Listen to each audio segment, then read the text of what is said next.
Hello hello કેમ બેન હમણાં દેખાતા નથી? હા દોસ્ત, હમણાં જ પરિવાર સાથે સ્ટેચ્યુ ઓફ યુનિટીના પ્રવાસે ગયા હતા. ત્યાં સરદાર સાહેબની વિશાળ પ્રતિમા જોઈને સમગ્ર પરિવારને ખૂબ જ ગૌરવની લાગણી અનુભવ થઈ. હા દોસ્ત, સાચી વાત છે. આજે પણ સરદાર સાહેબ સમગ્ર દેશને એકતાનો સંદેશ આપી રહ્યા છે.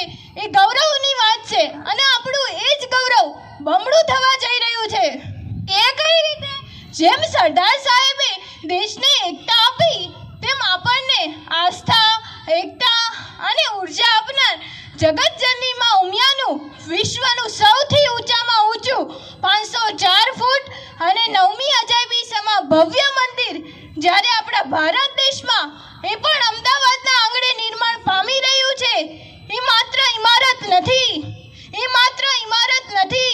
એ તો કરોડો હૃદયની આસ્થા, શ્રદ્ધા અને લાગણી હશે કે જ્યાં ભાવ મોટા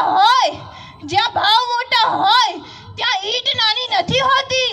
એ તો પવિત્ર મંદિર કહેવાય. હા, એ સાચી વાત છે. કરોડો રૂપિયાના દાનથી મકાન કે દિવાલ બની શકે છે, પરંતુ જ્યારે નાનામાં નાનો માણસ પોતાની શક્તિ, ભક્તિ, શ્રદ્ધા અને ભાવ જોડે છે, ત્યારે જ મંદિર નિર્માણ પામે છે. ખાસ તો એ વાત છે કે આ દિવ્ય કાર્યમાં તમે પણ સહભાગી થઈ શકો છો. શું કહો છો? હું પણ આ કાર્યમાં સહભાગી થઈ શકું છું. એ કઈ રીતે? હા, જગતજનની માં ઉમિયાના ભવ્ય મંદિર નિર્માણમાં સંસ્થાના પ્રણેતા અને પ્રમુખ શ્રી આર.પી. પટેલ સાહેબના માર્ગદર્શન હેઠળ ઈટદાન અભિયાન અંતર્ગત મારી ઈંટ માના મંદિરે, મારું ઈટદાન માના ચરણોમાં આ ભાવ સાથે દરેક સનાતની પરિવાર આ દિવ્ય કાર્યમાં સહભાગી થઈ શકે છે. આ કોઈ એક ઈંટ નહીં, પરંતુ લાખો કરોડો ભક્તોની આસ્થા, શ્રદ્ધા અને સનાતન ધર્મનું પ્રતીક છે. ખૂબ સરસ. હવે મને એ જણાવો કે આ ઈટદાન કઈ રીતે કરવું?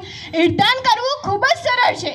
વિશ્વ Umiya foundation VOF mobile app download કરીને ડેશબોર્ડમાં આપેલ ઈટદાન બટન પર ક્લિક કરીને તમે ઘરે બેઠા બેઠા પવિત્ર ઈટદાન કરી શકો છો અને પેમેન્ટ કર્યાની રસીદ પણ તુરંત જ આપના વોટ્સએપમાં મળી જશે.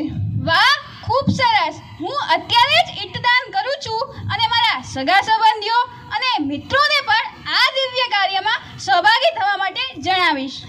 આપણે સૌ ફક્ત દર્શનાર્થી નહીં, પરંતુ માં ઉમિયાના પરિવારના સદસ્ય બનીએ અને સદીઓ સુધી આવનારી પેઢીઓ ગૌરવ અનુભવશે અને કહેશે કે જગતજનની માં ઉમિયાના 504 ફૂટ ઊંચા તેમજ દિવ્ય, ભવ્ય અને રમ્ય મંદિરના નિર્માણમાં મારી પણ એક શ્રદ્ધાની ઈંટ છે.